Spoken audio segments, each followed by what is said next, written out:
the day the humans taught us fear. And here we have another doomsday report from our ever-cautious senior analyst announced High Counselor Zeal Brightscale, their bioluminescent scales flickering with barely concealed amusement. The grand chamber of the Galactic Council, with its towering crystal spires and hovering platforms, buzzed with suppressed laughter. I watched as Cora Vast, her silver-white fur bristling with frustration, stood firmly at the center podium. The determination in her violet eyes hadn't dimmed despite the mockery. My name is Rax Thornblade, Ambassador of the Centauri Collective, and I should have listened to her that day. Distinguished council members, Cora's voice cut through the murmurs, sharp as a plasma blade.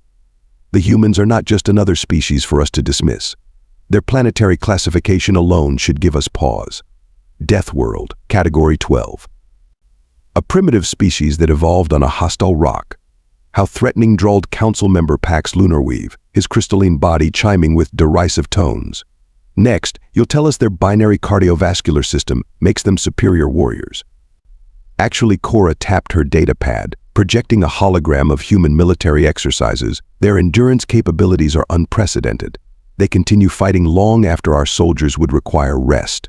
They persist through injuries that would incapacitate our finest warriors. High Counselor Brightscale waved a dismissive tentacle. Senior Analyst Vast, we appreciate your thoroughness. But these humans haven't even unified their planet. Their technology is centuries behind ours. What possible threat could they pose? I shifted uncomfortably in my seat, noting how Cora's fur now stood completely on end. With all due respect, High Counselor, their technological progress in the last century outpaces any species we've encountered. They went from primitive atmospheric vessels to rudimentary spaceflight in less than 7 decades. 7 decades? Please, snorted Ambassador Drell Stormchaser, his vapor form condensing briefly with mirth. It took my people 3 centuries just to achieve stable fusion. Exactly my point, Cora pressed. Their adaptability, their drive, their sheer determination. It's unlike anything in our records. And now they're expanding into space, armed with technologies they barely understand but somehow manage to improve upon at an alarming rate. The council chamber erupted in laughter again. I watched Cora's shoulders slump slightly, but her spine remained straight. Looking back now, I can still see her standing there, trying to warn us all. Thank you, Senior Analyst High Counselor Brightscale's scales shifted to a patronizing shade of blue. We'll take your concerns under advisement. Now, regarding the trade dispute in the Orion sector. As Cora gathered her materials, I caught her eye. The look she gave me wasn't anger or frustration. It was pity. Pure, simple pity for all of us in our comfortable certainty. 3 standard cycles later, when the first reports came in from the Outer Rim, I remembered that look. By then it was too late. We'd already learned why humans tell stories about underdogs winning against impossible odds. They'd had plenty of practice. The first reports seemed routine enough. Just another pirate raid in the Outer Rim, targeting what appeared to be easy prey, primitive human cargo vessels running supplies between their newly established colonies. The Nexus Pirates, led by the notorious Captain Vex Shadowmane, had done this countless times before. Standard smash and grab Captain Shadowmane's transmission crackled through our monitoring station. These Earth vessels don't even have proper shield generators. This'll be quick. I remember sipping my relaxation nectar, half listening to the tactical feed. The pirates had jammed the humans' communication systems, a basic strategy that worked on most emerging species. 3 heavily armed raiders against 2 cargo ships. The odds were so clearly stacked, several of my colleagues were already placing bets on how quickly the humans would surrender. None of us expected what happened next. The first human ship, instead of trying to flee, accelerated directly toward the nearest raider. The pirate vessel easily dodged, of course, but that wasn't the point. The cargo ship's sudden movement had scattered what looked like debris. Except it wasn't debris at all. Multiple hull breaches, screamed one of Shadowmane's crew. They're boarding us. Boarding? Shadowmane's voice cracked with disbelief. That's impossible. Their suits couldn't survive. The transmission cut off as the human cargo ship rammed the second raider. Not a glancing blow, mind you. A full-speed, sacrifice play collision that shattered both vessels. In the monitoring station, we all sat in stunned silence. Are they insane? Whispered my colleague, Banner Swiftwind. They just killed themselves. But they hadn't. The debris field was alive with activity. Human emergency suits, far more durable than we'd believed possible, swarmed through space like angry insects. They'd turned the vacuum itself into a battlefield. By the void gasped our tactical officer. They're using handheld projectile weapons. In space. The recoil alone should. More transmissions flooded in. The humans had somehow adapted their primitive firearms to work in vacuum. While our species had long abandoned such weapons as inefficient, the humans had perfected them. Simple, reliable, horrifyingly effective against modern shield systems calibrated for energy weapons. Captain Shadowmane's final transmission still haunts me. They won't stop. We've depressurized entire decks, they're still coming. Their suits are punctured, they're bleeding, but they just seal the breaches with some kind of adhesive tape. This isn't possible. We killed at least 4 of them, but they. The third raider, attempting to flee, found itself caught in a net of monofilament wire launched from the debris the humans had scattered earlier. The pirates had fallen into a trap that had looked like desperate, primitive tactics. When our rescue ships arrived, we found the human survivors already salvaging the pirate vessels. They'd lost 13 of their crew members, but had captured all 3 raiders and their crews. The humans were treating their wounded and the captured pirates with surprisingly advanced medical techniques. "Don't your people have emergency medical training?" one human asked, genuinely puzzled as she splinted a pirate's broken limb. Her own suit showed multiple patch jobs, and medical sensors indicated she had 2 cracked ribs. Yet she worked with steady hands. "But you're injured," I told her. "You should be in medical stasis." She shrugged, wincing slightly. "Job's not done yet. Besides, it's just a couple of cracked ribs. Had worse playing rugby back home." Later, reviewing the incident, we found something even more disturbing. The humans had been transmitting during the entire battle not distress calls, but something they called battle shanties songs. They had fought, died, and triumphed while singing ancient songs of war in sea battles. The footage went viral across the galactic networks. Watching those suited figures work with practiced efficiency, sealing wounds and suit breaches with something they called duct tape fighting on, despite injuries that would incapacitate most species. It changed perspectives quickly. The Nexus Pirates had been a scourge of the Outer Rim for decades. The humans had eliminated their leadership in their first encounter with alien hostiles, not through superior technology or overwhelming force, but through sheer tenacity and what they simply called improvising. We soon learned this was just the beginning. The humans had more surprises in store, and the galaxy was woefully unprepared for what came next. The Battle of Centauri Belt wasn't supposed to happen. After the Nexus Pirates incident, several other raider groups decided they needed to make an example of humanity. The Crimson Cartel, Black Nebula Brigands, and Starweaver Syndicate formed an unprecedented alliance. Their target, New Horizon, humanity's largest off-world colony. 300 ships against their pitiful defense fleet sneered Warlord Krav Bloodtide of the Crimson Cartel. This will teach them their place in the galaxy. I tried warning them. The Council had forbidden direct intervention, but surely I could prevent a massacre. Warlord Bloodtide, reconsider this. The humans. Our primitive apes who got lucky once he interrupted. Watch, Ambassador Thornblade, as we demonstrate real space warfare. The pirate armada arrived in the Centauri Belt with overwhelming force. Humanity's defense fleet consisted of barely 50 ships, most of them converted cargo vessels.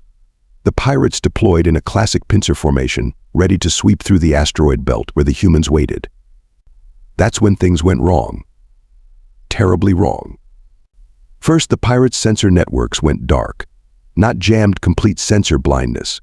The humans had seeded the entire asteroid belt with what they called chaff, millions of tiny metallic particles that created a cloud of false signatures.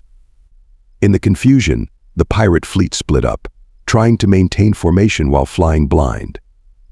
No matter Bloodtide commanded, push through. They can't hide forever. That's when the asteroid started moving. Multiple contacts screamed a tactical officer. The asteroids, they're hollow. They're ships. The humans had spent months hollowing out smaller asteroids, turning them into camouflaged gunships. As the pirate fleet scattered, these rock ships emerged, their engines hidden until the last moment. But that wasn't the worst of it. By the void, they're using mining charges as weapons. Another officer's voice crackled with panic. They're destabilizing the entire asteroid field. The humans hadn't just hidden in the asteroids, they'd rigged the entire belt into a giant trap. Carefully placed demolition charges sent chunks of space rock hurtling through the battle space. The pirates found themselves fighting not just ships, but the very environment itself. "This is insanity," Bloodtide roared. "They'll kill themselves too." But the humans knew exactly what they were doing. Their ships danced through the chaos, using pre-plotted paths through the debris field they'd created.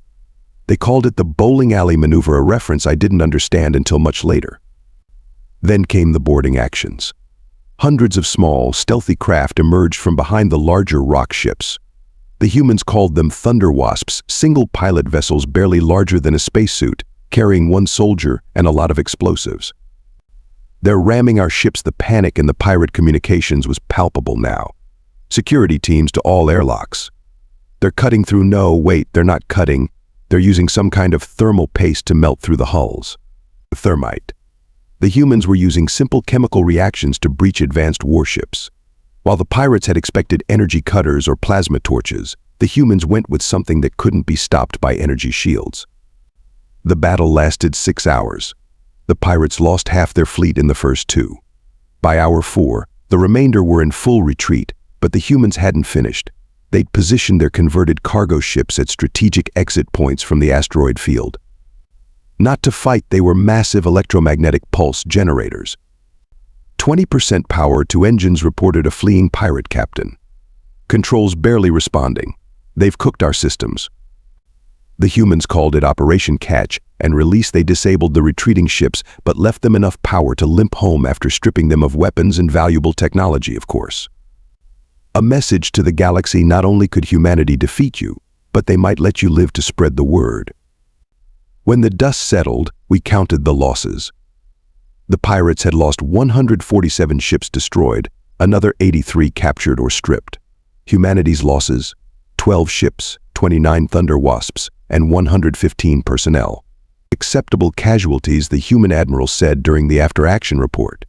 The casualness of that statement chilled me more than the battle itself. The footage spread across the galaxy despite the Council's attempts to suppress it.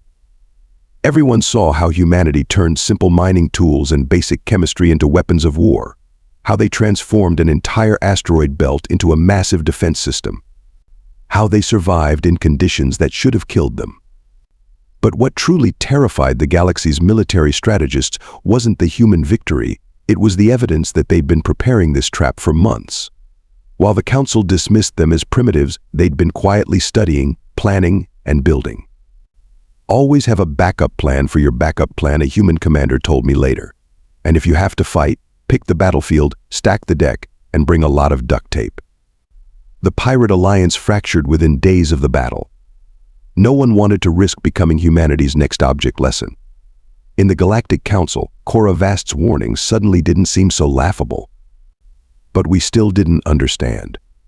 The Battle of Centauri Belt wasn't humanity showing us their strength. They were just warming up. The siege of Nova Station began as an act of revenge. The remnants of the pirate alliance, desperate to salvage their reputation, targeted what they thought was humanity's most vulnerable outpost. Nova Station, a research and trading hub, newly constructed, minimally armed, and staffed primarily by scientists and merchants. Commander Trix Starweaver led the assault, bringing a fleet of 90 ships against the isolated station. This time, no games, she broadcast on all frequencies. "Surrender now, and we'll let your civilians evacuate." Dr. Maya Chen, Nova Station's chief administrator, responded with what I now recognize as characteristic human understatement: "That's going to be a no from us, dog." No one expected the station to last more than a few hours. It wasn't built for combat. But as we'd learn, humans had a peculiar talent for turning peaceful tools into weapons of war. The pirates' first surprise came when they tried to dock forcefully. The station's external airlocks, instead of being hardened against assault, simply detached, taking the boarding parties with them.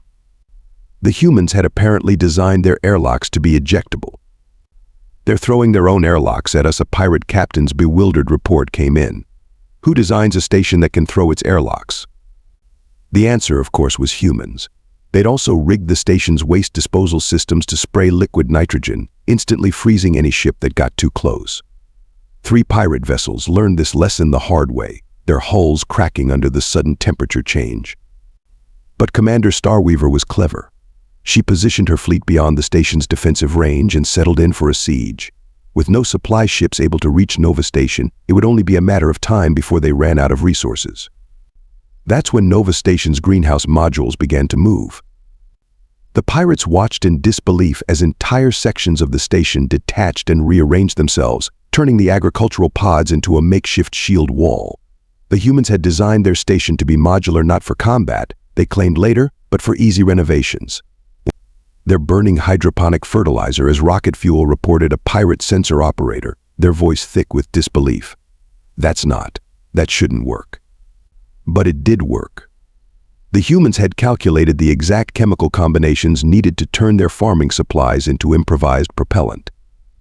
They'd transformed their food production modules into mobile fortifications, complete with makeshift weapons crafted from pressure vessels and industrial lasers meant for cutting repair steel.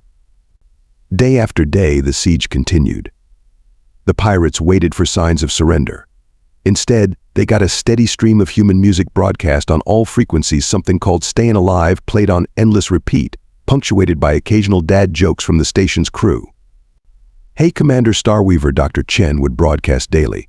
"Why don't pirates play cards? Because they're sitting on the deck." The psychological warfare was surprisingly effective. 3 pirate ships deserted after their crews nearly mutinied over the endless musical torture. On day 12, the pirates detected odd energy spikes from the station. The humans had reconfigured their solar arrays into makeshift electromagnetic pulse weapons. 5 more pirate ships lost power before they could raise their shields. "They're supposed to be starving in there," Starweaver raged. "How are they still fighting?" The answer came from intercepted internal communications. The station's crew had started growing mushrooms in unused maintenance corridors, rigged water recycling systems from spare parts, and were generating oxygen by running electricity through their remaining water supplies. They called it Survival Chemistry 101. By day 15, the pirates discovered the humans had another secret. They'd been building something inside the station. Using 3D printers meant for creating replacement parts, they'd manufactured crude but effective combat drones. The first wave of these machines emerged from hidden bays, their hulls made from repurposed hull plating. Are those shipping containers with engines a pirate gunner's last transmission before their ship's weapons array was disabled by what was essentially a weaponized cargo pod. Dr. Chen named the drone space Roombas, apparently referencing some kind of cleaning device. They weren't sophisticated, but they were numerous and incredibly difficult to target due to their irregular shapes and erratic movement patterns. On day 18, the humans unveiled their masterpiece. They'd converted their primary communications array into what they called a microwave pain ray. It didn't destroy ships, it just made staying inside them extremely uncomfortable as the hull temperature rose to barely tolerable levels. "This is inhumane," Starweaver protested after her flagship's interior temperature hit 40 degrees Celsius. "Should have thought of that before the siege," Dr. Chen responded cheerfully. Anyone else craving a hot pocket? The siege broke on day 21. Not because Nova Station was falling, but because the pirates couldn't take it anymore. Their crews were sleep-deprived from the constant musical assault. Their ships were running low on power from maintaining shields against improvised weapons, and morale had completely collapsed. The final straw came when the humans announced they'd calculated trajectories to drop their sewage recycling tanks on the remaining ships. The pirates fled rather than discover if this was a bluff. When relief forces finally arrived, they found Nova Station's crew not just alive but celebrating. They'd turned the station's main recreation area into a victory party venue, serving beverages fermented from their hydroponic fruits and other survival chemistry. The project they'd undertaken to pass the time. "We were going to surrender," Dr. Chen admitted later, sipping something she called emergency moonshine, "but we all agreed we'd do it on day 42. It's a significant number in human culture." The station's inventory showed they'd used 147 airlocks as projectiles, 892 kilometers of electrical wiring for impromptu weapons, 12 tons of fertilizer as propellant, 3 industrial 3D printers running continuously. One copy of Complete Guide to Off-World Engineering with handwritten notes in the margins. They'd suffered no casualties. The only injury reported was a sprained ankle from what was listed as a victory dance incident. The siege of Nova Station marked a turning point in how the galaxy viewed humanity. They hadn't just survived, they'd turned a research station into a fortress, using nothing but spare parts and scientific knowledge. Their victory wasn't due to superior technology or military might, but because of something far more terrifying: human creativity under pressure. As one pirate put it in their surrender message, "They're not trapped in there with us. We're trapped out here with them." The Council finally began taking Cora Vast's warnings seriously. But by then, humans had already spread across 3 sectors, turning every civilian outpost into a potential fortress, every trading station into a hidden arsenal. And they were still singing. The final confrontation wasn't at some strategic military installation or vital resource hub. No, humanity's greatest show of force happened at Weather Monitoring Station 47, a tiny outpost on the edge of contested space. The last remnants of the pirate alliance, now calling themselves the Galactic Liberation Force, had mustered everything they had left: 200 ships, their best crews, and stolen military-grade weapons. Their target, a weather station staffed by 6 humans. "This ends today," broadcast Admiral Dex Ravenclaw, the last of the great pirate lords. "No tricks, no traps, nowhere to run." Station Chief Tom Rodriguez's response was suspiciously cheerful. "Wonderful weather we're having, isn't it?" That should have been their first warning. The pirates' initial scan showed exactly what they expected: a small station with minimal defenses, broadcasting constant weather updates about solar winds and radiation patterns. They didn't realize that for the past year, every single weather report had been a coded message, every radiation reading a military coordinate. When the pirates moved in for the kill, they found themselves surrounded by 500 human ships that seemed to appear out of nowhere. "Impossible," Ravenclaw shouted. "Our deep space scans showed no fleet movements." "Yeah, about that," Rodriguez replied. "Turns out solar storms play hell with sensor readings. If only you'd been paying attention to our weather reports." The human fleet had been hiding in plain sight, using the system's star to mask their movements. Every ship positioned precisely where the station's weather updates had directed them. The pirates had just sailed into humanity's largest ambush yet. But humanity wasn't done showing off. Each human ship launched what appeared to be escape pods. The pirates, having learned something from their previous encounters, targeted these immediately, only to discover they were decoys. The real attack came from beneath: boarding torpedoes, launched while the pirates were distracted, their heat signatures masked by the solar radiation. "Fight in the shade? Please," a human commander broadcasted. "We prefer fighting in the sun." The battle lasted exactly 23 minutes. The pirates found their ship's systems hijacked by human cyber warfare specialists who'd been hiding in Weather Station 47's communication array, disguised as atmospheric monitoring programs. Their own weapons turned against them, their shields redirected to create bubbles of protection around human boarding parties. Ravenclaw's flagship held out the longest. The legendary pirate lord fought personally against human boarders, only to find himself face to face with Station Chief Rodriguez himself. "How?" Ravenclaw demanded, as human marines secured his bridge. "You were just a weather station." Rodriguez shrugged, holstering his weapon. "Ever hear of the butterfly effect? Small changes in initial conditions leading to large changes in outcome? Welcome to the storm." The remaining pirate ships surrendered when they saw their admiral's flagship broadcasting human cat videos on all frequencies, apparently humanity's universal signal for victory. The aftermath revealed the full scope of human planning. Weather Station 47 had been humanity's command center for 3 sectors, disguised as a minor scientific outpost. Every routine maintenance check had been a military drill. Every atmospheric survey, a tactical scan. Every visiting repair crew, a special forces team. "The best place to hide a tree is in a forest," Rodriguez explained during the debriefing. "The best place to hide a military operation is in plain sight, buried under so much boring weather data that no one bothers to look twice." The human fleet suffered minimal casualties. Most of their ships were automated or minimally crewed, another fact they'd hidden by broadcasting fake crew chatter and life signs. The entire operation had been controlled by 6 people in a weather station, playing what they called the longest game of chess in human history. As the pirates were led away to face justice, I asked Rodriguez why they chose a weather station for their command center. Simple, he grinned. Everyone talks about the weather, but nobody does anything about it. Except us. The Galactic Council quickly moved to declare the remaining pirate territories under human protection, not out of respect for humanity's military prowess, but out of fear of what they might come up with next. After all, if this was what they could do with a weather station, imagine what they could do with an actual military base. The galaxy had learned its lesson. Don't fear humans when they're armed to the teeth. Fear them when they're smiling and talking about the weather. As I sit here in my office at the Galactic Council, watching ships pass through the newly established human protection zone, I can't help but laugh at our previous arrogance. The commemorative plaque on my wall still holds Cora Vast's first report, the one we all dismissed. She's now the head of interspecies relations, and yes, she never lets us forget that she warned us. The humans didn't demand reparations or territories after their victories. Instead, they offered partnership.